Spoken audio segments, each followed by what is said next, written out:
Hello, आवाज आ रहा है? हेलो।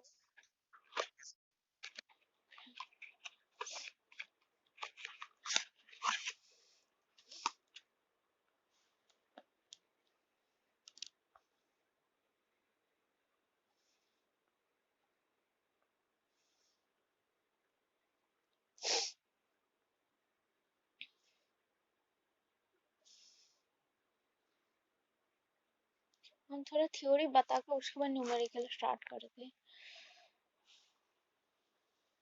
बाकी सब कहाँ है? सब सो गया क्या?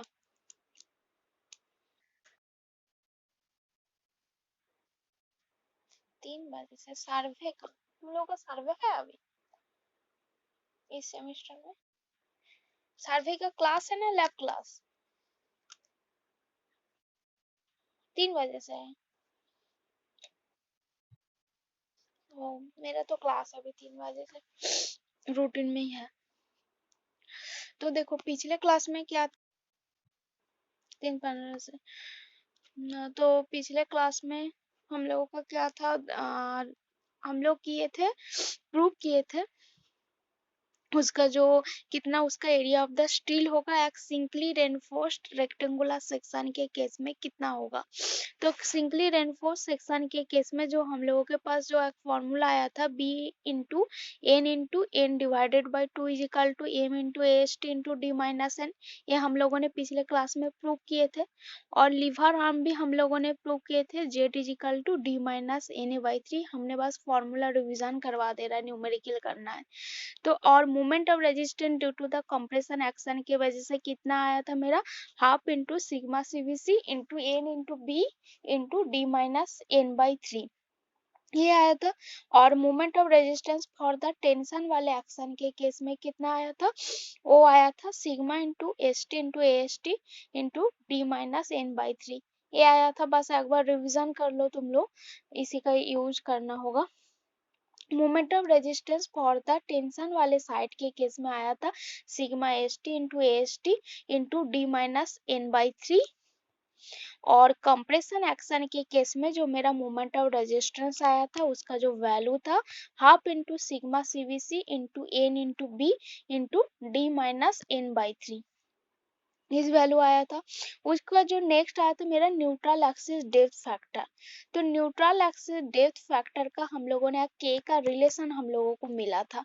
तो के का वैल्यू कितना आया था, के का जो वैल्यू है ये भी इम्पोर्टेंट है, K is equal to 280 divided by 3 divided by sigma S T plus 280 divided by 3, इस फॉर्मूला एक मिला था के का वैल्यू।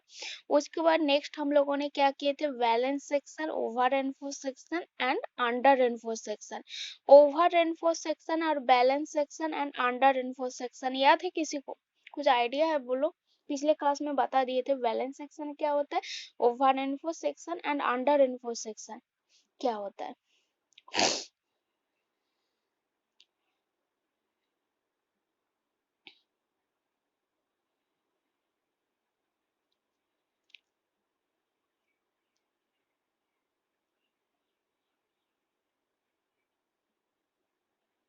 बैलेंस सेक्शन क्या होता है, देखो बैलेंस सेक्शन हमने बता दिए थे, जो स्ट्रेस इन कंक्रीट जब equal to stress in steel होता है उसको हम लोग बोलते हैं बैलेंस सेक्शन। और ओवर एनफोर्स सेक्शन किसको बोलते हैं, जिसमें मेरा stress in concrete greater than होता है स्ट्रेस इन स्टील, उसको हम लोग बोलते हैं over enforce section. And under enforce section जब मेरा stress in steel greater than stress in concrete. तो कंक्रीट का यहाँ पे स्ट्रेस मैक्सिमम होता है ओवर एनफोर्स सेक्शन में, इसीलिए कंक्रीट में मेरा क्रैक पहले ही देखने मिलता है और स्टील हम लोग ज्यादा प्रोवाइड करके रखते हैं ओवर एनफोर्स सेक्शन के केस में। तो इसका जो मोमेंट ऑफ रेजिस्टेंस जो आता है ओवर एनफोर्स सेक्शन के केस में, वो मेरा कंप्रेशन एक्शन की वजह से आता है। मतलब मोमेंट ऑफ रेजिस्टेंस का जितना वैल्यू होगा वो मोमेंट ऑफ रेजिस्टेंस का कितना वैल्यू होगा, हम लोगों ने कंप्रेशन वाले एक्शन की वजह से जितना होता है उतना वैल्यू होगा मेरा ओवर एनफोर्स सेक्शन के केस में। जो मोमेंट ऑफ रेजिस्टेंस होगा half into sigma CVC into N A into B into D minus Na divided by 3 इस वैल्यू होगा for the over enforce section के केस में मोमेंट ऑफ रेजिस्टेंस। और under enforce section में क्या हो रहा है, यहाँ पे हम लोग स्टील कम परसेंटेज प्रोवाइड करते हैं हम, और स्टील जे तो हम लोग कम परसेंटेज प्रोवाइड करते हैं कंक्रीट का हिसाब से। इसी वजह से इसमें जब लोड आता है, स्ट्रेस आता है मेरा कोई स्ट्रक्चर में, तो मेरा जो स्टील है वो इजीली बेंड हो जाता है। मतलब जेहेतु हम लोग स्टील कम प्रोवाइड करते हैं, स्टील का कंक्रीट से हम लोग कम प्रोवाइड करते हैं, तो अंडर इन्फो सेक्शन में जो स्टील है वो थोड़ा बेंड हो जाता है जब ड्यू टू लोड की वजह से। बट मेरा जो कंक्रीट है वो थोड़ा एज इट इज रहता है। जेहेतु यहाँ पे बेंड होता है तो मेरा कंक्रीट में क्रैक होने का चांस आ जाता है, तो इसको हम लोग इजीली रिपेयर कर सकते हैं। इसी वजह से हम लोग अंडर एनफोर्स सेक्शन को प्रेफर करते हैं, क्योंकि यहाँ पे स्टील हम लोग कम प्रोवाइड करने के वजह से जो मेरा सेक्शन होता है वहाँ पे क्रैक शो करता है, उसके बाद हम लोग इजीली इसको रिपेयर कर सकते हैं। बट ओवर एनफोर्स सेक्शन में जो हम लोग स्टील देते हैं, कंक्रीट का सेक्शन से हम लोग बहुत ज़्यादा परसेंटेज ऑफ स्टील प्रोवाइड करते हैं। जब यहाँ पे जब लोड आएगा तो मेरा जो कंक्रीट वाले पोर्शन है ना वो डायरेक्ट टूट के, मतलब डायरेक्ट टूट जाता है, बट मेरा एज इट इज स्टील रह जाता है, क्योंकि यहाँ पे हम लोग ओवर एनफोर्स सेक्शन में ज़्यादा परसेंटेज ऑफ स्टील प्रोवाइड करते हैं। तो ओवर एनफोर्स सेक्शन में जो मेरा मोमेंट ऑफ रेजिस्टेंस होता है ड्यू टू कंप्रेशन एक्शन की वजह से होगा, और अंडर एनफोर्स सेक्शन के केस में जो मोमेंट ऑफ रेजिस्टेंस होगा वो ड्यू टू स्टील के वजह से होगा। तो उसका जो वैल्यू होगा sigma S T into S T into D minus N by 3। और ओवर एनफोर्स सेक्शन के केस में जो मोमेंट ऑफ रेजिस्टेंस होगा उसका जो वैल्यू होगा half into sigma C B C into N A into B into D minus N A by 3। पिछले class में बताए थे, कौन हो तुम? थे पिछले क्लास में मोमेंट ऑफ रेजिस्टेंस के बारे में? लेट्स में और कोई बताओ मोमेंट ऑफ रेजिस्टेंस क्या होता है जो क्लास किए हो।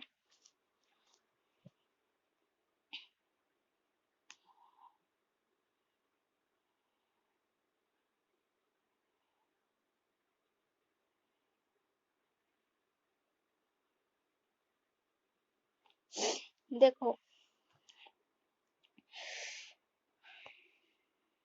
सब भूल गया। तो क्या होता है, देखो मोमेंट ऑफ रेजिस्टेंस का क्या होता है, जब मेरा कोई सेक्शन है, सपोज मेरे पास कोई एक सेक्शन है, a types of one type of section है, ठीक है। यहाँ पे जब कोई एक्सटर्नल लोड आता है, जब मेरा any section when the section is subjected to the external load, suppose ये मेरा एक्सटर्नल लोड है, ठीक है, एक्सटर्नल लोड आता है, तो ये जो सेक्शन है वो रेजिस्ट करने का, वो रेजिस्ट कर सकता है ना अपना लोड को, क्योंकि हर सेक्शन जो होता है, मतलब सपोज मेरे पास सेक्शन है, जब वो एक्सटर्नल लोड आता है तो रेजिस्ट करने का कोशिश करता है। तो इसके वजह से इस सेक्शन का अंदर एक रेजिस्टिंग मूवमेंट डेवलप्ड होता है due to compression in concrete and due to tension in steel when the section is subjected to external loading. जब सेक्शन में एक्सटर्नल लोड आता है तो एक रेजिस्टिंग मूवमेंट प्रोवाइड होता है, डेवलप्ड होता है मेरा सेक्शन के अंदर, जो उस लोड को रेजिस्ट कर सके। ड्यू टू ये रेजिस्टिंग मूवमेंट किसके, कौन कौन सा एक्सटर्नल लोड आ, due to compression in the concrete के वजह से and due to tension in steel के वजह से। तो व्हेन द सेक्शन, तो रेजिस्टिंग मूवमेंट हम लोग किसको बोलते हैं, मूवमेंट ऑफ रेजिस्टेंस इसको बोला जाता है। इसको लिख देते हैं, रेजिस्टिंग मूवमेंट, किंबा मूवमेंट ऑफ रेजिस्टेंस बोलो, मूवमेंट ऑफ रेजिस्टेंस। तो मूवमेंट ऑफ रेजिस्टेंस किसको बोलते हैं, when the section is subjected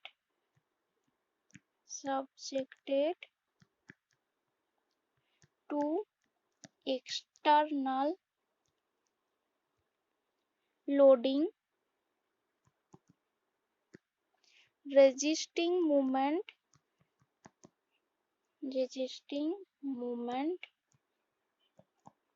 is developed due to compression in concrete and tension in steel, इसको हम लोग बोलते हैं मोमेंट ऑफ रेजिस्टेंस। समझ में आया?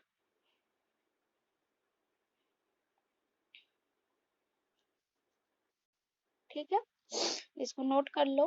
देखो, जब सेक्शन में मेरा कोई एक्सटर्नल लोड आता है, सपोज ये मेरा सेक्शन है, जब कोई एक्सटर्नल लोड आता है तो इस सेक्शन भी उस लोड को रेजिस्ट करने का कोशिश करता है, तो इसके वजह से उसका अंदर एक मूवमेंट, रेजिस्टिंग मूवमेंट डेवलप्ड होता है। सेक्शन के अंदर एक रेजिस्टिंग मूवमेंट डेवलप्ड होता है due to compression in the concrete and the tension in steel, उसको हम लोग बोलते हैं मूवमेंट ऑफ रेजिस्टेंस बोला जाता है। ठीक है, नोट कर लो।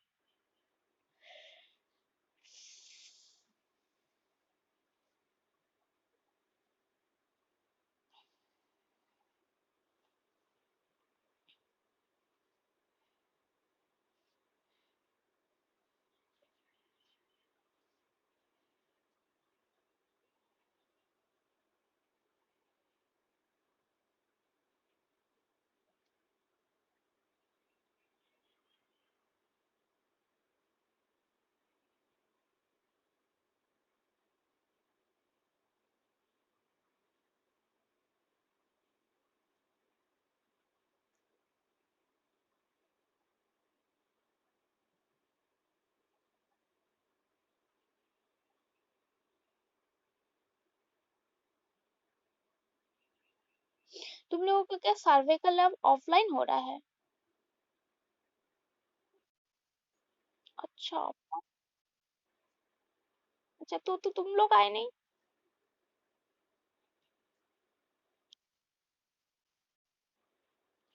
अच्छा। हाँ, ऑफलाइन तो 5 तारीख से डेट आया ना। अभी जो आज का जो मैसेज।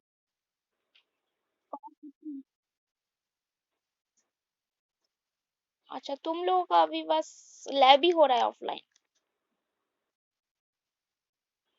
अच्छा।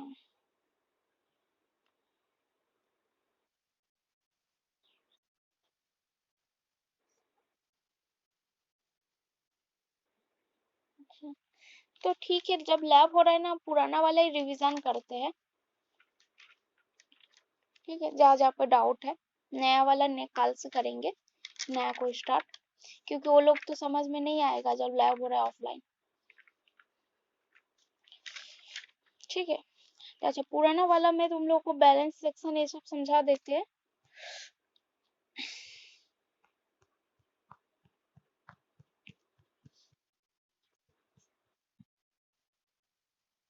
हाँ, वही बता देते। ठीक है, कल सबको ही रहता है, तब उस टाइम नया स्टार्ट करेंगे।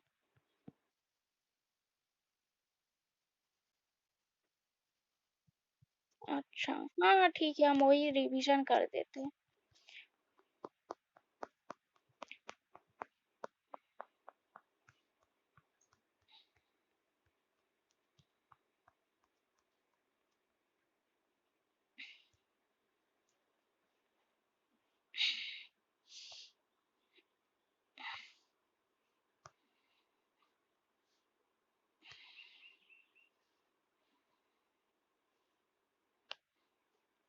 अच्छा, ये सब तो हो गया था, डेरिवेशन करवा देते हैं कुछ।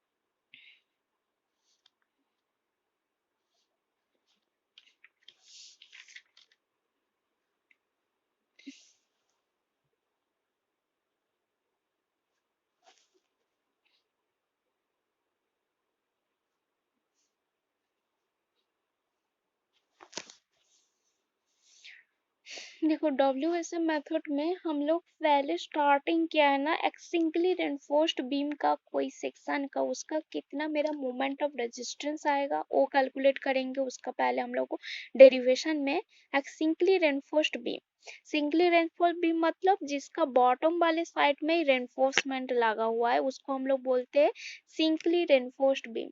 तो एक सिंगली रेनफोर्स्ड बीम का उसका कितना होगा मेरा मोमेंट ऑफ रेजिस्टेंस कितना होगा due to the compressive action की वजह से and due to the tensile action की वजह से उसका मोमेंट ऑफ रेजिस्टेंस कितना होगा और उसका न्यूट्रल एक्सिस का वैल्यू कितना है और उसका परसेंटेज ऑफ स्टील कितना होगा। तो उसका हम लोग पहले डेरिवेशन करेंगे। तो उसका पहले स्टेज डायग्राम हम लोग बनाए हैं। देखो यहाँ पे बगल में बना हुआ है स्टेज डायग्राम का वैल्यू बना हुआ है, दिख रहा है सबको? ये देखो स्ट्रेस डायग्राम सबको दिख रहा है। ये डायग्राम एक सिंगली रेनफोर्स्ड बीम के केस में ये मेरा स्ट्रेस डायग्राम है। तो ये जो स्ट्रेस डायग्राम का वैल्यू किसका कितना होगा उसको हम लोगों ने पहले इसको डेरिवेटिव करेंगे। तो फर्स्ट मेरा ये एक रेक्टेंगुलर सेक्शन है जिसका बी क्या है, बी मेरा विड्थ है और डी क्या है, यहाँ पे देखो स्मॉल डी लगा हुआ है। डी मेरा इफेक्टिव डेप्थ है। इफेक्टिव डेप्थ किसको बोलते हैं, टॉप से लेके कोई रेनफोर्समेंट का सेंटर तक का जो डिस्टेंस है उसको हम लोग बोलते हैं इफेक्टिव डेप्थ बोला जाता है, जिसको हम लोगों ने डी से डिनोट करते। तो डी क्या होता है, D is equal to effective depth. इसको हम लोग बोलते हैं इफेक्टिव डेप्थ। ठीक है, डी मेरा इफेक्टिव डेप्थ है और बी क्या होता है, बी मेरा विड्थ ऑफ मेंबर है।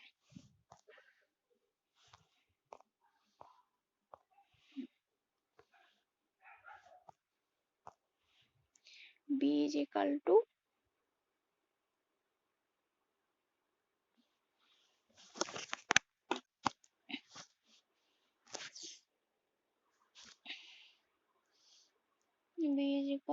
Width of member. ठीक है, तो डी इफेक्टिव डेप्थ है और B is equal to width of member है। और जिसमें हम लोगों का एक न्यूट्रन देखो देखो ये एक लाइन दिख रहा है सबको, बीच में एक लाइन दिख रहा है डॉटेड वाला,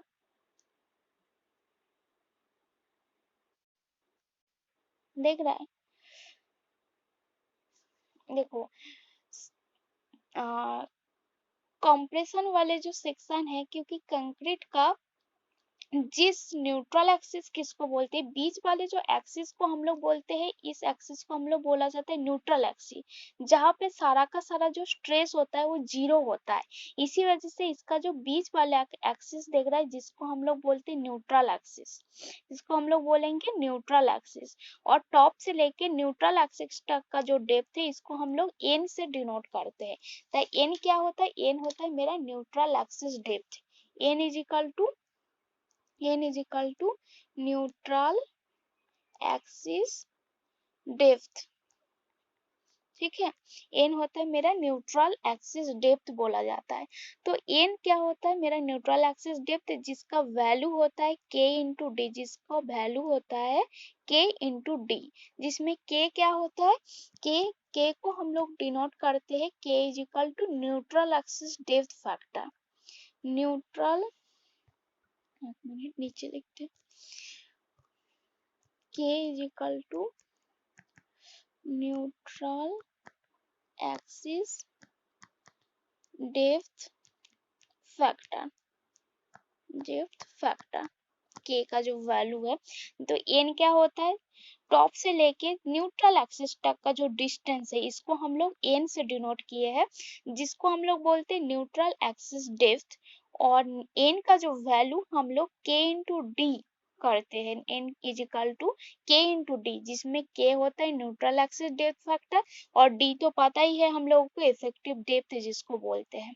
ठीक है, और देखो हम लोग क्या पढ़े थे, जो सिग्मा सीवीसी क्या होता है, सिग्मा सीवीसी को हम लोग क्या बोलते हैं, सिग्मा सीवीसी होता है मेरा compressive stress developed in the concrete. तो स्ट्रेस डायग्राम का देखो, इस पॉइंट से लेके इस पॉइंट तक का जो डिस्टेंस है वो मेरा सिग्मा सीवीसी है। एक मिनट,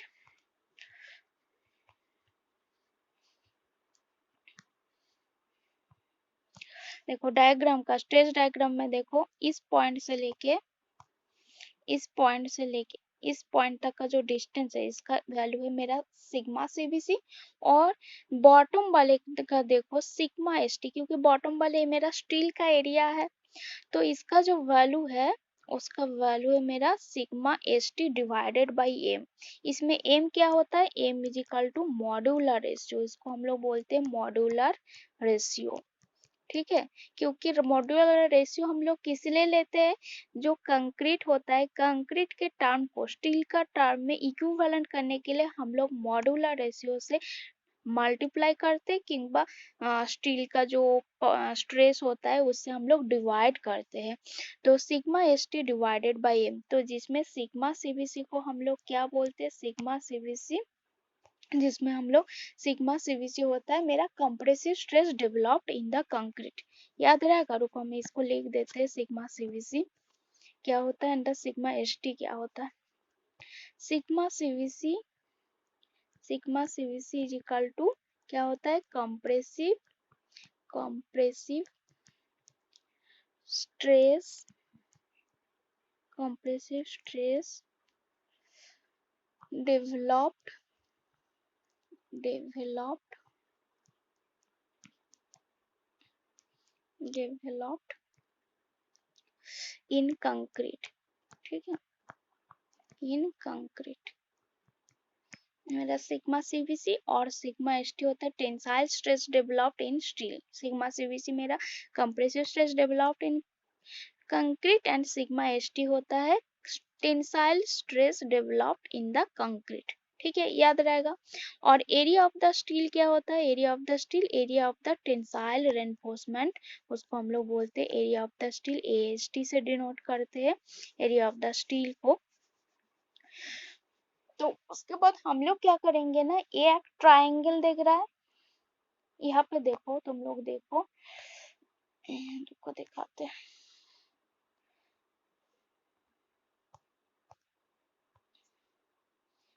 पिक्चर, ये एक ट्रायंगल है, ये एक ट्रायंगल है, और बॉटम में देखो ये एक ट्रायंगल है, एक ट्रायंगल है। ठीक है, ये एक ट्रायंगल है और ये एक ट्रायंगल है। तो ये दोनों जो ट्रायंगल है, इस दोनों ट्रायंगल को हम लोग सिमिलैरिटी ऑफ ट्रायंगल करेंगे। क्या करेंगे, सिमिलैरिटी ऑफ ट्रायंगल। तो इसको हम लोग लिख सकते हैं सिमिलैरिटी ऑफ ट्रायंगल का हिसाब से, सिग्मा सीबीसी, एक मिनट,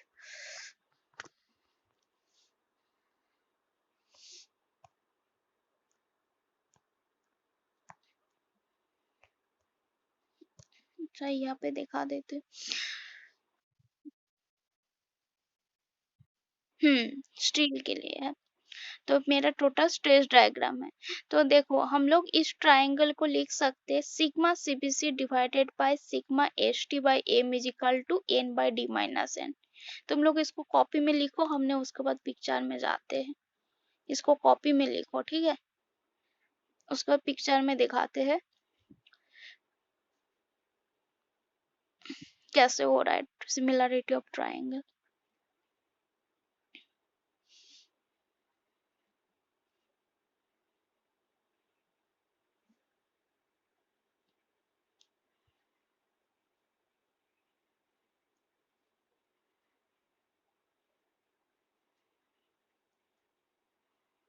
ठीक है, लिखे हो,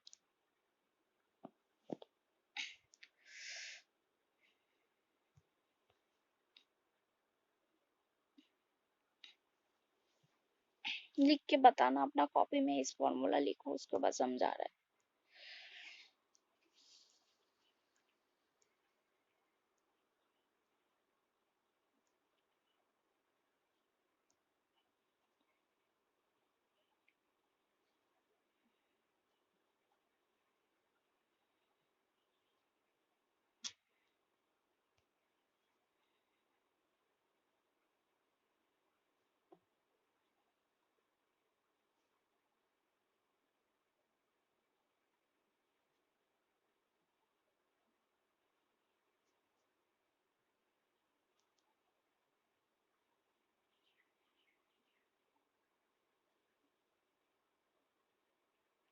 ठीक है। तो देखो ये जो दोनों जो ट्रायंगल दिख रहा है, इस दो ट्रायंगल को हम लोग सिमिलरिटी ऑफ ट्रायंगल करेंगे। यहाँ पे दो ट्रायंगल है जो मेरा स्ट्रेस डायग्राम है, एक ट्रायंगल है और एक ट्रायंगल है। तो इस दोनों को सिमिलरिटी ऑफ ट्रायंगल करेंगे तो इसको हम लोग लिख सकते हैं sigma CBC, sigma CBC divided by n, sigma cbc divided by n is equal to sigma st by m divided by d minus n। इसको लिख सकते कि नहीं लिख सकते?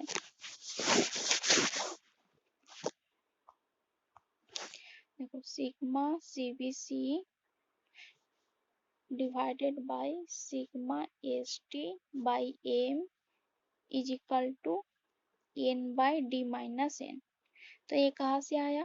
देखो इसका a डिवाइडेड बाई a, मतलब sigma cbc divided by n is equal to sigma st divided by m divided by इसका कितना डिस्टेंस है न्यूट्रल एक्सिस से, इसका कितना डिस्टेंस होगा d माइनस n होगा, क्योंकि टोटल मेरा इफेक्टिव डेप्थ d है।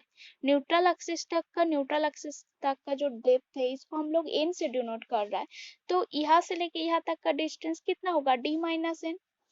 यहाँ से लेके यहाँ तक का डिस्टेंस d माइनस n होगा कि नहीं? तो d माइनस n, तो इसको यहाँ से लिख सकते हो sigma S T divided by sigma S T by M is equal to N by D minus N. और एन का वैल्यू हम लोग क्या लिख सकते हैं? K into D. N is equal to क्या बताए थे? के इंटू डी, तो D minus K into D. तो इसको हम लोग कॉमन ले लेंगे, तो इसका कितना वैल्यू हो जाएगा? के डिवाइडेड बाई वन माइनस के आ जाएगा। रुको एक मिनट, इसको डेरिवेटिव करके बताते। तो इनका value is equal to K into D, तो इसको हम लोग लिख सकते हैं M into C divided by sigma S T is equal to N by D minus N. अभी भी बताए एम क्या होता है? एम क्या होता है? थोड़ी देर पहले बताए एम क्या होता है। के अभी अभी तो लिखा है के क्या होता है, के क्या होता है अभी अभी जो लिखा है तुम लोगों को,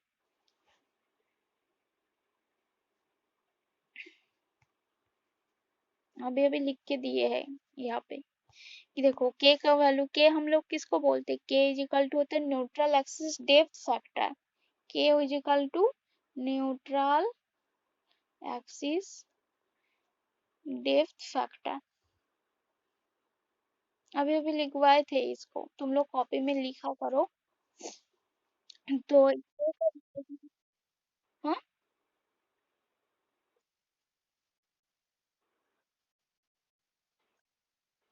वो न्यूट्रल एक्सिस डेप्थ है और के N is equal to K into D, तो के का value neutral axis depth factor है। ठीक है, ये न्यूट्रल एक्सिस डेप्थ फैक्टर है, क्योंकि एन को हम लोग डी के साथ डी के टर्म में ले आने के लिए हम लोग एक कांस्टेंट से मल्टीप्लाई करते हैं, जिसको हम लोग बोलते हैं न्यूट्रल एक्सिस डेप्थ फैक्टर बोला जाता है। तो एन इज इक्वल टू इसीलिए के इंटू डी है। समझे? समझे कि नहीं समझे?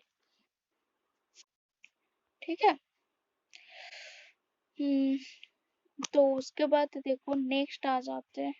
तुम तो लगता है मनोरंजन तुम थे ना पिछले क्लास में? थे ना?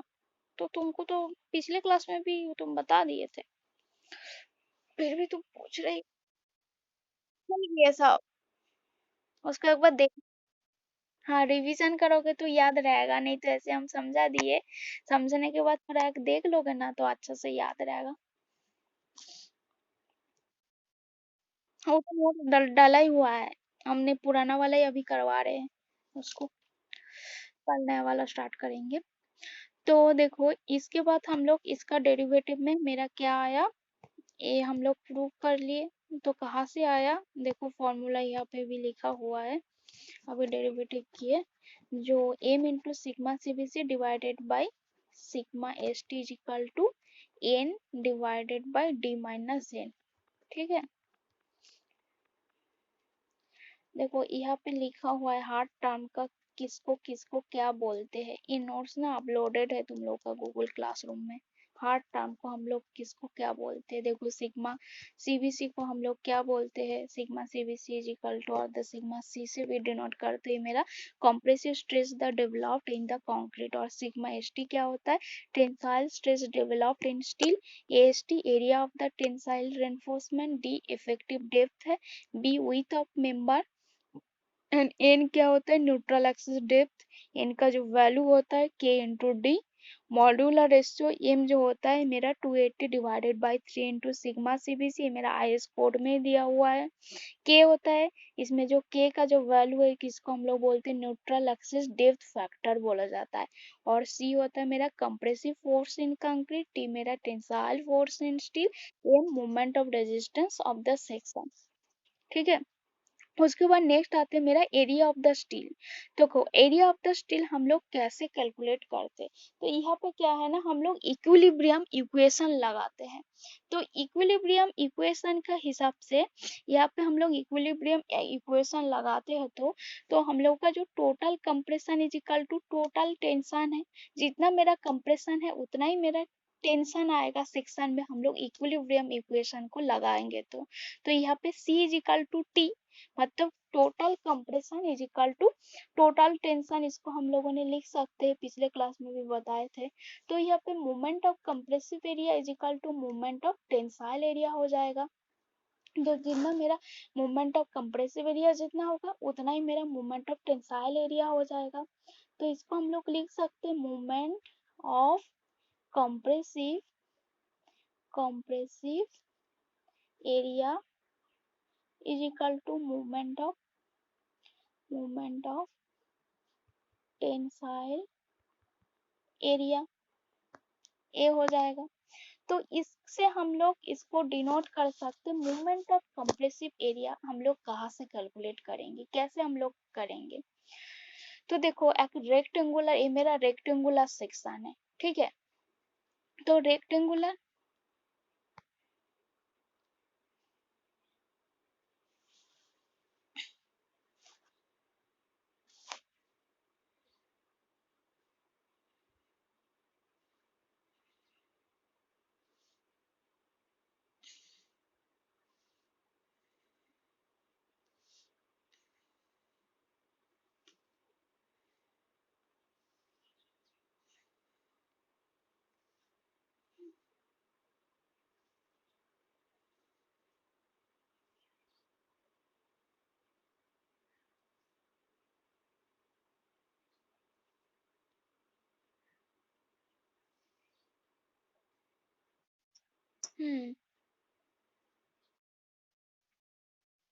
नहीं अपलोडेड है,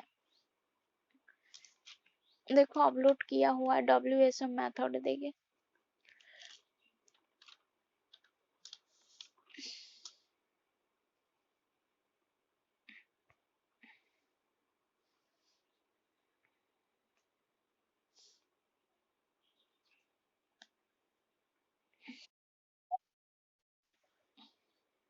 तापस से लेते हैं ना,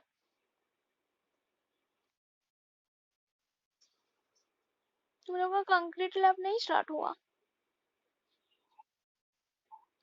अच्छा, तो तापस सर के साथ एक बार बात कर लेना, ठीक है।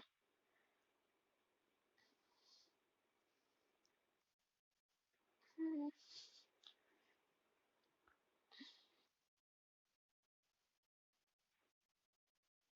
हमको लगता है 6 सेम का 1 वीक बाद हो सकता है, चांस है तुम लोगों का ऑफलाइन क्लास होने का, ऐसे नोटिस आ जाएगा तुम लोगों का कब से होगा।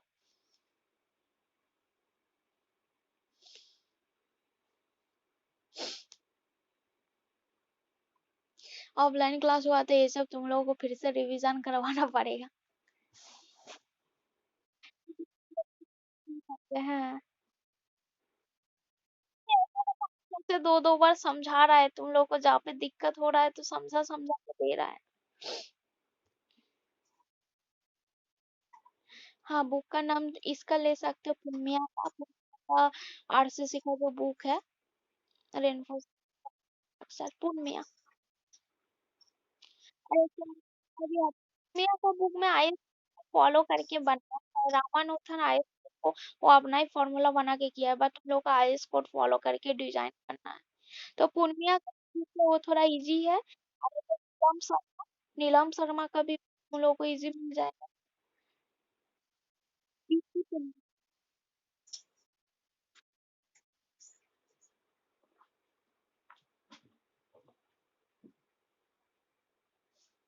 आरसीसी डिजाइन का बुक है,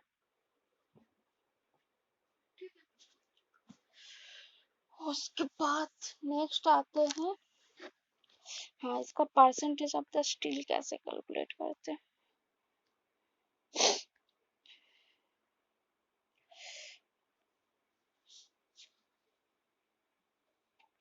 हम्म, तो हम लोगों ने क्या मिला, फॉर द इक्विलिब्रियम इक्वेशन लगाते तो इसका कितना total compression is equal to total tension होगा। तो total compression is equal to total tension हुआ, तो मेरा moment of compressive area is equal to moment of tensile area, ठीक है। तो moment of compressive area is equal to moment of tensile area हो जाएगा। तो मोमेंट ऑफ कंप्रेसिव एरिया उसका हम लोग न्यूट्रल एक्सिस का रेस्पेक्ट में मोमेंट ऑफ कंप्रेसिव एरिया कितना होगा, न्यूट्रल एक्सिस के रेस्पेक्ट में, ये मेरा ट्रायंगुलर सेक्शन मतलब रेक्टेंगुलर सेक्शन है।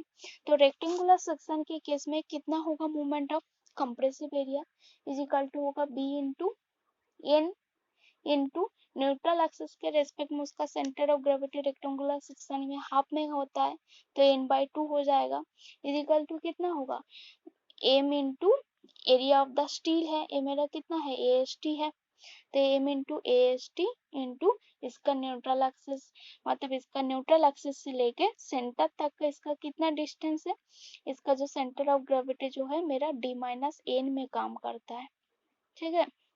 तो इसका कितना होगा B/N/N/2 is equal to m into AST into D-N। तो उसके बाद तुम्हारा लीवर आर्म कितना होता है, लीवर आर्म क्या होता है, सेंटर ऑफ कंप्रेशन से लेके सेंटर ऑफ टेंशन तक का जो डिस्टेंस होता है उसको हम लोग बोलते हैं लीवर आर्म बोला जाता है। तो लीवर आर्म किसको बोलते हैं, लीवर आर्म जिसको हम लोग जेड से डिनोट करते हैं, जेड का जो वैल्यू होगा D-N/3। तो n/3 क्या होगा, n/3 मतलब देखो ये जो ट्रायंगुलर सेक्शन है इसका सारा का सारा जो मतलब कंप्रेसिव जो स्ट्रेस होता है, एक पॉइंट जो होता है जिस पॉइंट में काम करता है, सपोज ये जो पॉइंट है मेरा ट्रायंगुलर सेक्शन के केस में जो मेरा सेंटर ऑफ ग्रेविटी है वो 1/3 में काम करता है, तो यहाँ से लेके यहाँ तक का कितना डिस्टेंस है, मेरा न्यूट्रल एक्सिस डेप्थ है n, तो n/3 हो जाएगा, तो मेरा जो सेंटर ऑफ ग्रेविटी n/3 में काम करेगा, ट्रायंगुलर सेक्शन के केस में वो मेरा 1/3 में काम करता है। तो लीवर आर्म कितना हो जाएगा, सेंटर ऑफ कंप्रेशन से लेके सेंटर ऑफ टेंशन तक का जो डिस्टेंस होता है ये मेरा लीवर आर्म होगा। तो इसका जो वैल्यू हो जाएगा D-N/3, तो इसको हम लोग n का वैल्यू k इंटू डी कर देते तो उसका वैल्यू कितना हो जाएगा, n is equal to k into D divided by 3, तो d कॉमन ले लेंगे तो इसका वैल्यू आ जाएगा 1 माइनस के डिवाइडेड बाई 3। तो इसमें 1 माइनस के बाई 3 को हम लोग j से डिनोट करते हैं, j हम लोग क्या होता है, j होता है लीवर आर्म डेप्थ फैक्टर, ठीक है, लीवर आर्म डेप्थ फैक्टर, ठीक है। इतना तक सबको समझ में आ गया, समझ में आया कि नहीं आया।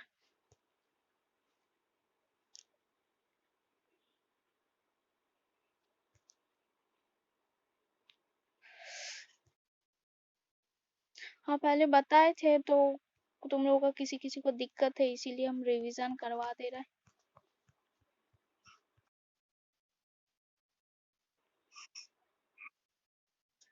Compressive area, moment of compressive area is equal to moment of tensile area, तो मोमेंट ऑफ कंप्रेसिव एरिया का कितना मोमेंट आ रहा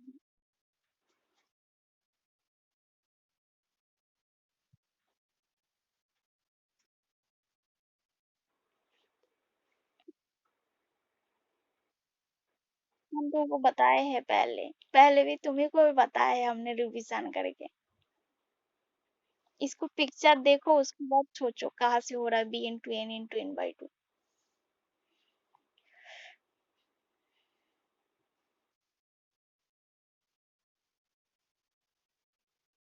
हाँ तो वही, मूवमेंट क्या होता है, मूवमेंट होता है, मूवमेंट क्या होता है, force into perpendicular distance, force into perpendicular distance. तो यहाँ पे कितना है, movement of compressive area, compressive area का कितना मूवमेंट होगा। तो फोर्स को हम लोग क्या बोल सकते हैं, फोर्स थ्री की करके भाई ये समझ में आ गया, क्लियर है ना। तुम्हें पिछले बार तुम ही पूछे थे, तो बार बार भूल जाने से होगा, ठीक है ना। उसके बाद देखो नेक्स्ट आते हैं movement of resistance due to the compressive action की वजह से। तो movement of resistance due to the compressive action में हमने बताए थे कितना उसका मूवमेंट ऑफ रेजिस्टेंस होगा ड्यू टू कंप्रेसिव एक्शन। तो ये मेरा ट्रायंगुलर सेक्शन है, तो ट्रायंगुलर सेक्शन में कितना मूवमेंट आएगा। तो मूवमेंट ऑफ रेजिस्टेंस ये इम्पोर्टेंट फॉर्मूला है फॉर द कंप्रेसिव एक्शन में कितना होगा, movement of resistance for the area के केस में।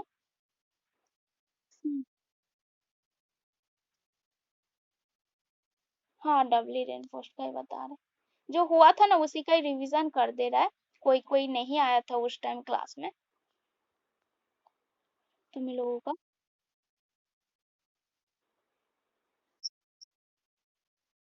सिंपली वाला चल रहा है अभी, WSN मेथड का सिंपली रेनफोर्स्ड बीम चल रहा है, ठीक है। जब डबली होगा ना तब हम लोग बताएंगे उसका डबली क्यों लेते हैं और सिंगली भी क्यों लेते हैं, ठीक है।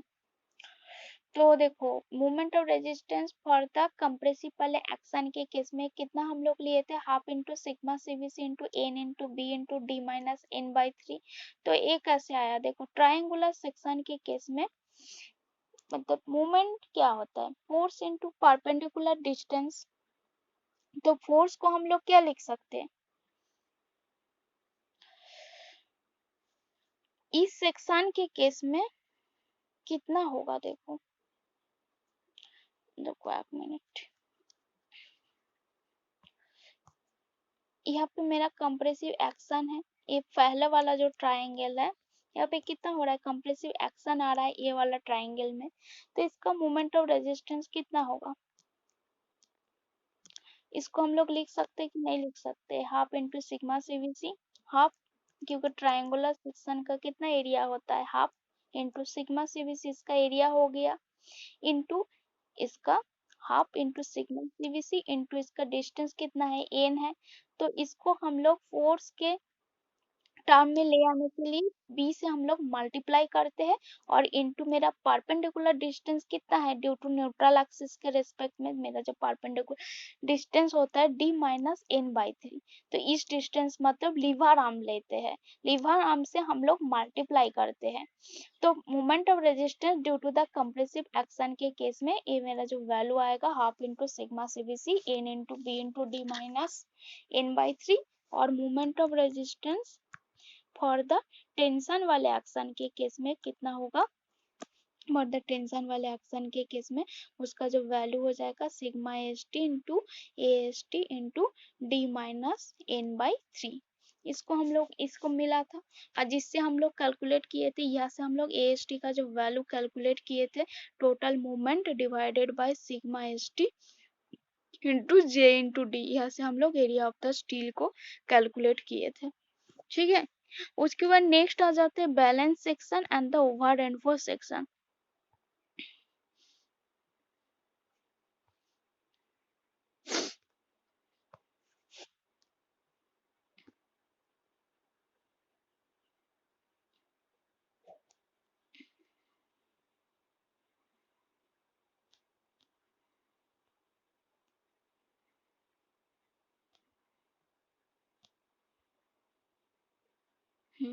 तो balance section, over reinforce section and under reinforce section, इस तीनों इम्पोर्टेंट है।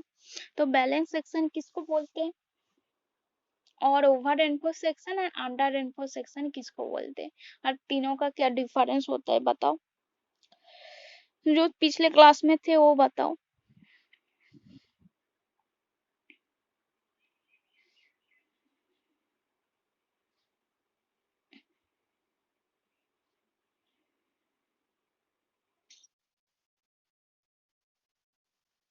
हम्म कंक्रीट पहले फिल करते हैं, और यहाँ पे स्टील हम लोग ज्यादा परसेंटेज रखते हैं।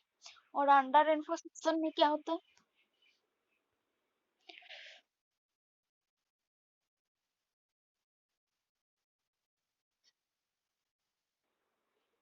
इसमें इलास्टिक फेलियर होता है, बोलो।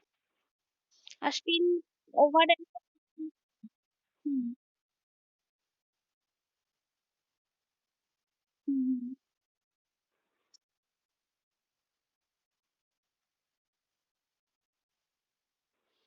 हम्म, हाँ।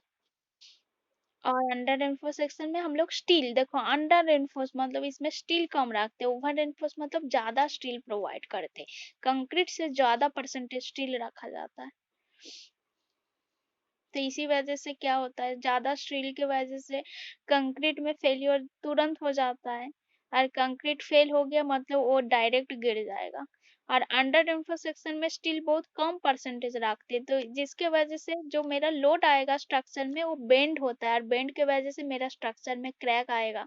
कंक्रीट का जो स्ट्रक्चर है उसमें क्रैक आएगा और वो क्रैक शो करता है, तो जिसके वजह से हम लोग उसको इजीली रिपेयर कर सकते हैं। बट ये कोई रिपेयरिंग का ऑप्शन दिखाता ही नहीं है ओवर एनफोर्स सेक्शन, और डायरेक्ट ब्रिटल होकर डायरेक्ट फेलियर हो जाता है। तो हम लोगों को पहले देखने नहीं मिलेगा जो मेरा स्ट्रक्चर में कोई क्रैक आ रहा है कि नहीं, तो मेरा स्ट्रक्चर सेफ है कि नहीं, कुछ नहीं दिखाएगा, कुछ नहीं शो करेगा, वो डायरेक्ट गिर जाता है स्ट्रक्चर। तो इसके ओवर एनफोर्स सेक्शन में जो हम लोग जो कंक्रीट रखते हैं, कंक्रीट का फेलियर होता है तो इसका जो movement of resistance, the compression action, मतलब कंप्रेशन एक्शन की वजह से जो मेरा मूवमेंट ऑफ रेजिस्टेंस है उसको हम लोग लेते हैं ओवर एनफोर्स सेक्शन में। तो ओवर एनफोर्स सेक्शन के केस में जो मेरा मूवमेंट ऑफ रेजिस्टेंस कितना होगा,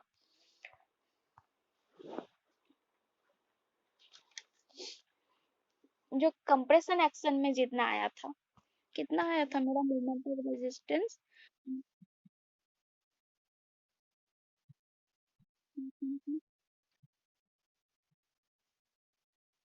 हाँ, into D minus N by three, जिसमें एन होता है मेरा neutral axis depth, B width of section, और डी मेरा इफेक्टिव डेप्थ है, और सिग्मा सीवीसी क्या होता है, compressive stress developed in the concrete. ये मेरा ओवर एनफोर्स सेक्शन में मोमेंट ऑफ रेजिस्टेंस आएगा। और अंडर एनफोर्स सेक्शन में कितना आएगा moment of resistance,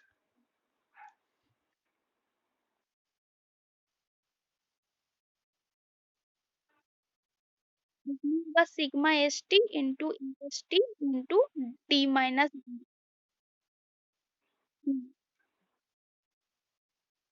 D minus N by three lever arm से मल्टीप्लाई करते हैं ना, ये मेरा लिवर आर्म है, D minus N by three lever arm से हम लोग मल्टीप्लाई करते हैं। तो sigma S T into S T,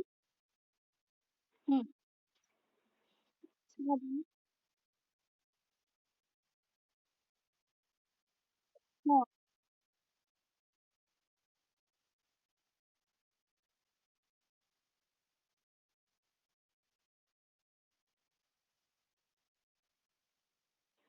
नहीं यहाँ पे डायरेक्ट हम लोग कैलकुलेट करेंगे, पहले हम लोग चेक कर लेंगे, देखो ओवर इन्फॉर्मेशन हम लोग को बताया था। हाँ, तो देखो यहाँ पे जो बैलेंस सेक्शन में न्यूट्रल एक्सिस को हम लोग चेक करके डायरेक्ट कैलकुलेट कर लेंगे, जो ये जो मेरा न्यूट्रल एक्सिस जो है ना, यहाँ से लेके न्यूट्रल एक्सिस तक को डिस्टेंस को हम लोग एक्चुअल न्यूट्रल एक्सिस लेते हैं, जिसको हम लोग एन से डिनोट करते हैं। और जिस पोर्शन में मेरा क्रैक आता है, जिस सेक्शन बराबर, सपोज मेरा कंक्रीट बराबर क्रैक आ रहा है, तो टॉप से लेके उस कंक्रीट का मतलब जिस इरेगुलर जो हमारा क्रैक आ रहा है उस क्रैक वाला डिस्टेंस को हम लोग क्रिटिकल न्यूट्रल एक्सिस लेते। तो बैलेंस सेक्शन के केस में एक्चुअल न्यूट्रल एक्सिस और क्रिटिकल न्यूट्रल एक्सिस दोनों इक्वल होता है, जिसको हम लोग एन से डिनोट करते। बट ओवर एनफोर्स सेक्शन में क्या होता है, इसमें जो देखो ओवर एनफोर्स सेक्शन का बताते हैं। ओवर एनफोर्स सेक्शन में बैलेंस केस में एक्चुअल न्यूट्रल एक्सिस और क्रिटिकल न्यूट्रल एक्सिस दोनों इक्वल होता है। बैलेंस सेक्शन मतलब उसमें क्या है, moment of moment of resistance.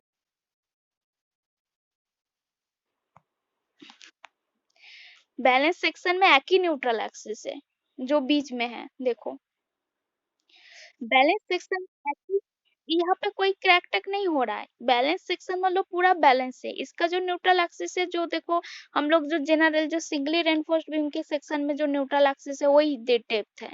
तो इसमें N is equal to NC होता है, actual neutral axis is equal to critical neutral axis होता है। तो यहाँ पे न्यूट्रल एक्सिस एक ही होता है, ना कोई क्रिटिकल होता है ना कोई एक्चुअल होता है, न्यूट्रल एक्सिस एक ही डिस्टेंस का होता है।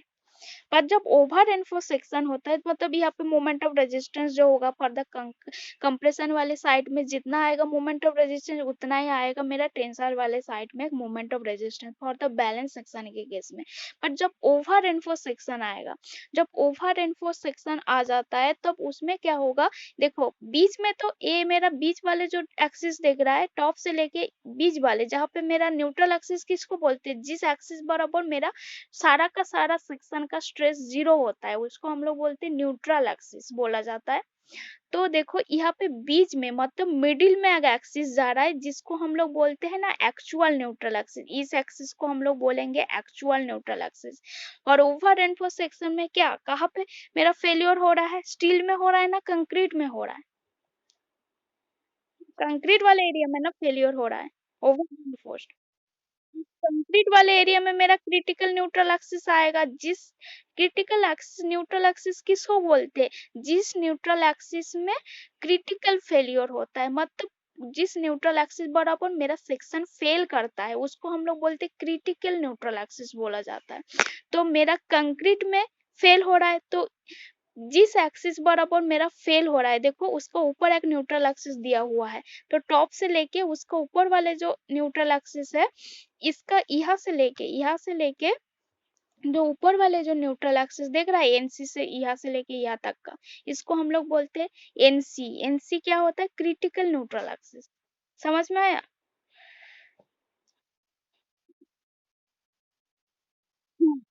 तो देखो यहाँ पे देख के भी पिक्चर में देख के लग रहा है जो एनए का जो वैल्यू है वो मेरा ग्रेटर देन एनसी है, पिक्चर देख के ही लग रहा है देखो, क्योंकि critical neutral axis actual neutral axis से ऊपर जा रहा है।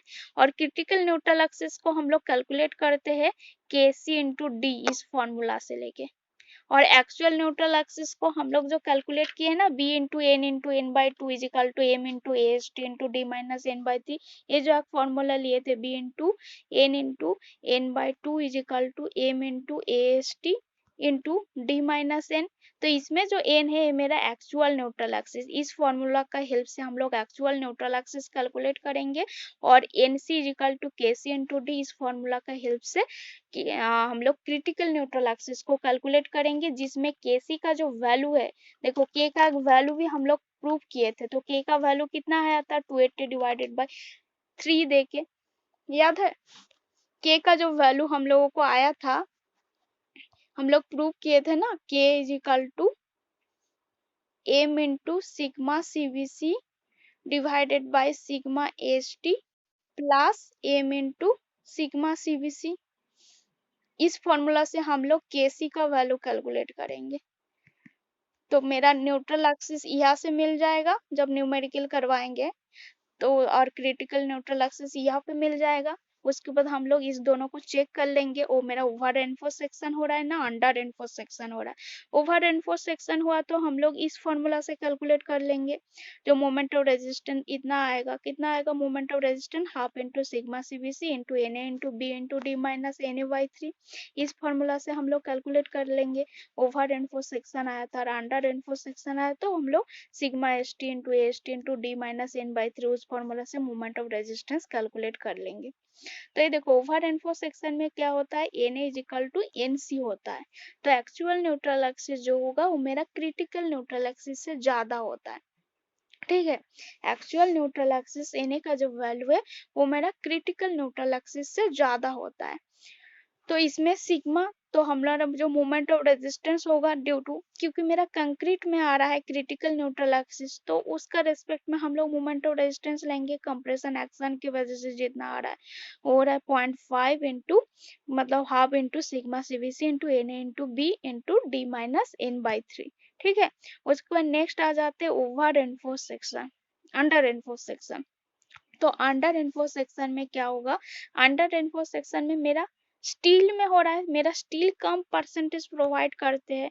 तो स्टील मेरा कम परसेंटेज प्रोवाइड किया हुआ है, इसका मीनिंग क्या है, मेरा स्टील में स्टील वाले जो एरिया है वहां पे मेरा स्टील का बेंडिंग होता है, क्योंकि यहाँ पे क्या है मेरा हम लोग कम परसेंटेज ऑफ स्टील प्रोवाइड किए। तो इस सेक्शन में जब लोड आएगा तो लोड की वजह से जो मेरा स्टील है वो थोड़ा बेंड हो जाएगा, इस शेप का बेंड हो जाएगा। इसके वजह से मेरा कहाँ पे मेरा परसेंटेज, मेरा जो स्टील बेंड हो रहा है, तो स्टील बेंड हो रहा है इसका मीनिंग क्या है, जो मेरा critical neutral axis actual neutral axis का नीचे आएगा, नीचे आएगा कि नहीं बोलो। Critical neutral axis actual neutral axis से नीचे आएगा, नीचे आएगा। बाकी सब खुशबू पवन तुम लोगों को समझ में आ रहा है, जोगेश।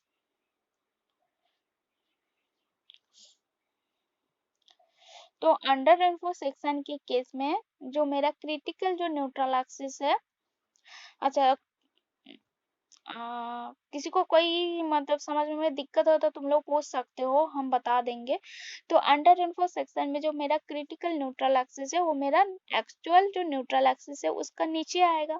तो मेरा क्रिटिकल न्यूट्रल एक्सिस कहाँ आएगा, ये तो यहाँ से लेके यहाँ तक का डिस्टेंस मेरा कितना हो जाएगा, एन सी, टॉप से लेके यहाँ तक का डिस्टेंस कितना है मेरा, एन सी है, क्योंकि क्रिटिकल न्यूट्रल एक्सिस मेरा नीचे आ रहा है और एक्चुअल न्यूट्रल एक्सिस तो मिडिल पे है ही। देखो यहाँ से लेके यहाँ तक का जो डिस्टेंस है वो मेरा एक्चुअल न्यूट्रल एक्सिस है। क्रिटिकल न्यूट्रल एक्सिस मतलब जिस एक्सिस बार अपॉन मेरा जो स्ट्रक्चर में फेल होने का चांस है उसको हम लोग बोलते हैं क्रिटिकल न्यूट्रल एक्सिस। तो critical neutral axis for the under reinforced section में बिलो में आता है। तो यहाँ पे N C is equal to N A होगा, तो क्रिटिकल न्यूट्रल एक्सिस कितना होगा, ग्रेटर देन होगा एन ए का। तो यहाँ पे देखो यहाँ पे एक्चुअल न्यूट्रल एक्सिस है और यहाँ से लेके यहाँ तक का कितना है, ये मेरा एन सी है। तो क्या है मेरा N C greater than N A है कि नहीं बोलो।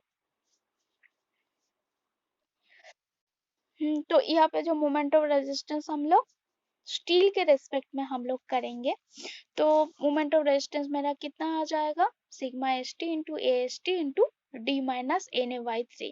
और जो ये सिग्मा एस टी का जो कुछ कुछ वैल्यू होता है फॉर द माइल्ड स्टील के केस में, जो सिग्मा एस टी का जो वैल्यू होता है 140 newton per M M square for the grade 1 के केस में, मेरा आई एस कोड में ही है, बता देंगे कौन सा पेज नंबर है। सिग्मा एस टी का जो वैल्यू कभी कभी न्यूमेरिकल में नहीं दिया रहता है, बस माइल्ड स्टील बोल देता है, तो वहाँ पे सिग्मा एस टी का वैल्यू हम लोग 140 newton per M M square लेके उसको कैलकुलेट करेंगे। और for the H Y S T bar के केस में जो सिग्मा एस टी का जो वैल्यू होगा वो 230 newton per M M square. अच्छा, mild steel and the H Y S D bar, इस दोनों का क्या डिफरेंस होता है बताओ तो। और माइल स्टील कौन कौन सा ग्रेड का आता है और H Y S D bar कौन कौन सा ग्रेड का होता है। हाँ बोलो, हाँ बोलो, कोई भी बोलो।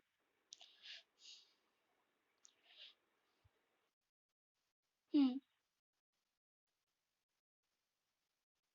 हम्म हम्म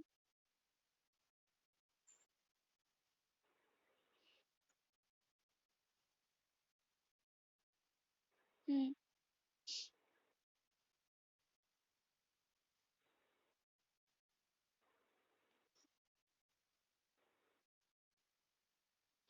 ठीक है।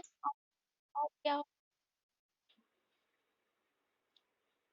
देखो HYSD में ना रिप्स प्रेजेंट रहता है, HYSD वर्ड में जब रिप्स प्रेजेंट रहता है ना, रिप्स मतलब ना जो मेरा बार होता है, देखोगे तुम लोगों का बार के अंदर ना थोड़ा, ये जो मेरा बार है, बार के अंदर थोड़ा इस टाइप से बेंडिंग जैसा रहता है, इसके वजह से ना अच्छा बॉन्डिंग होता है, सिम कंक्रीट के साथ ये अच्छा बॉन्ड करता है जो मेरा HYSD बार होता है, देखोगे तुम लोग। पतला पतला उसमें ना, मतलब रिब्स रहता है, इसको हम लोग रिब्स बोलते हैं, मतलब वो थोड़ा इस टाइप से होता है, मतलब बेंड बेंड करके उसका बॉडी में रहता है। बट प्लेन स्टील में उसका कोई बॉडी पूरा प्लेन होता है, पूरा प्लेन है, उसका कोई रिब्स नहीं होता है, तो बॉन्ड अच्छा देता है तुम्हारा HYSD बार, ज्यादा बॉन्डिंग इसका अच्छा होता है कंक्रीट के साथ। तो उसके बाद देखो नेक्स्ट होता है मेरा सिग्मा एसटी का जो वैल्यू है फॉर द माइल्ड स्टील के केस में उसका वैल्यू हो जाएगा 140 newton per M N square, and HYSD bar के केस में उसका जो वैल्यू हो जाएगा 230 newton per M M square. ठीक है।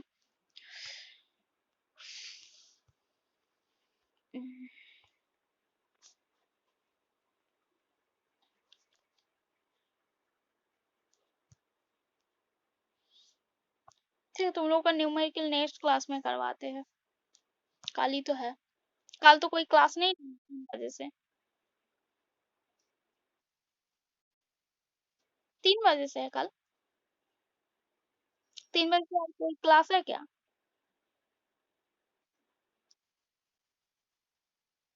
अच्छा कल कॉलेज, बस क्लास ऑनलाइन, अभी तो ऑनलाइन पे चलेगा थ्योरी क्लास।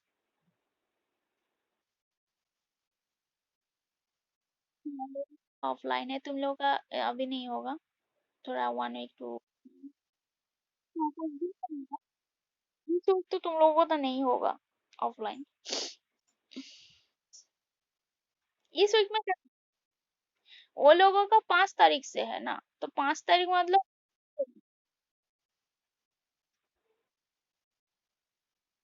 लेट से होगा, थोड़ा बहुत लेट से होगा, बट ऑफलाइन हो जाएगा, लेट से होगा थोड़ा, वो लोगों का 1 2 दिन बाद होगा ऑफलाइन।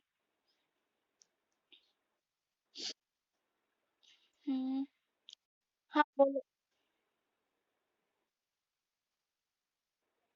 क्या हुआ? तो पुराना वाला ही पड़ा है, तुम नहीं थे इसीलिए हमने नया नहीं स्टार्ट किए है, तुम्हारे वजह से हम पुराना वाला ही रिवीजन किए हैं। नया नहीं स्टार्ट किए, तुम आए नहीं ना इसलिए।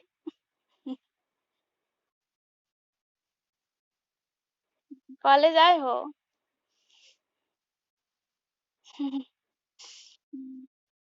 अच्छा।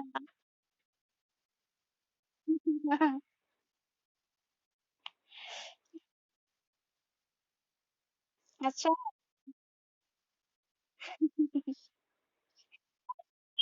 फोड़ करके खराब कर दिए, लड़का लोग ही ना तोड़ फोड़ करता है ज्यादा, लड़की लोग शांत होती है, वो लोग तुम लोग का जल्दी तोड़ फोड़ नहीं करता, इधर तुम लोग का तोड़ फोड़,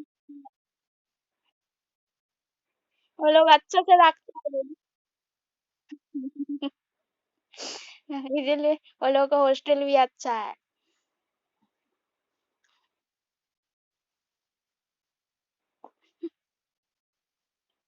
पता है तुम लोग का हॉस्टल किसी विंडो का कांच नहीं है, किसी का टॉयलेट खराब है, जैसे हम लोगों का भी रूम का एक ही है, वॉल वगैरह भी खराब हो चुका है। ये जो टीए क्वार्टर है ना, क्वार्टर उधर साइड, टीए क्वार्टर, हम बड़ा hostel भी है। नहीं वो वाला नहीं, जो लेडीज हॉस्टल का राइट साइड में एक बिल्डिंग है, लेडीज हॉस्टल का सामने खड़ा रहोगे तो राइट साइड में देखना, पूरा लेडीज हॉस्टल का थोड़ा अटैच ही है, दिखता है तुम लोगों का हॉस्टल।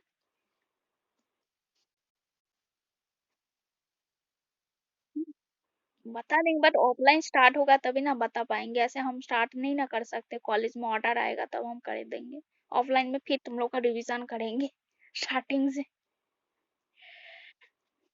हम्म।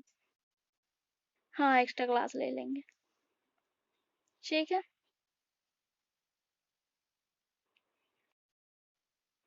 कॉलेज में ही?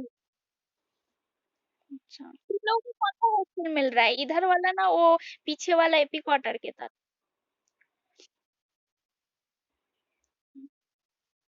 साले।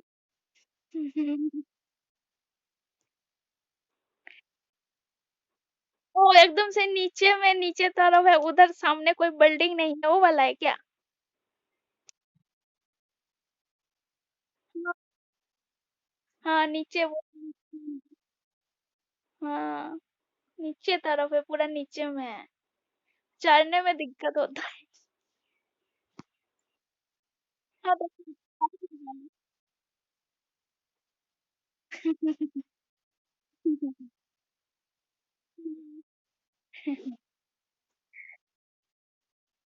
हम्म। हाँ बोलो।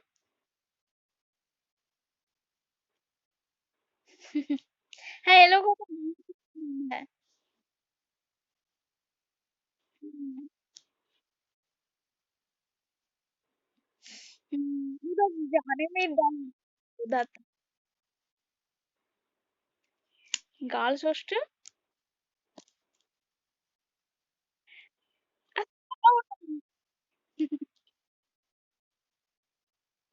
हेलो। गर्ल्स हॉस्टल का गेट अलग है।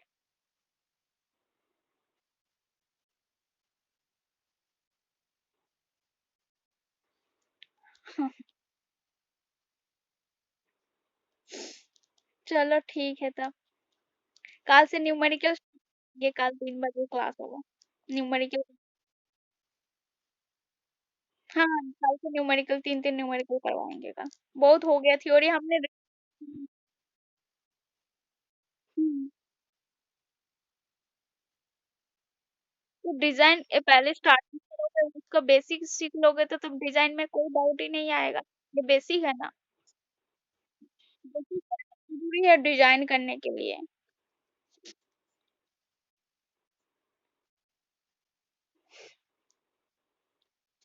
चलो।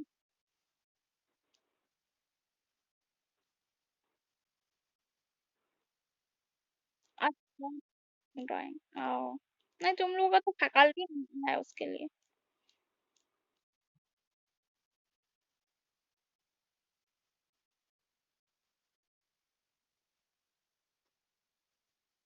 कल तो होगा, कल करवाएंगे उसका कितना का, मतलब मोमेंट ऑफ रेजिस्टेंस चेक करने का उसका, मतलब न्यूमेरिकल वगैरह करवाएंगे कल। ओवर इन्फॉर्मेशन सेक्शन सबका करवाएंगे कल ही। ठीक है। ठीक है।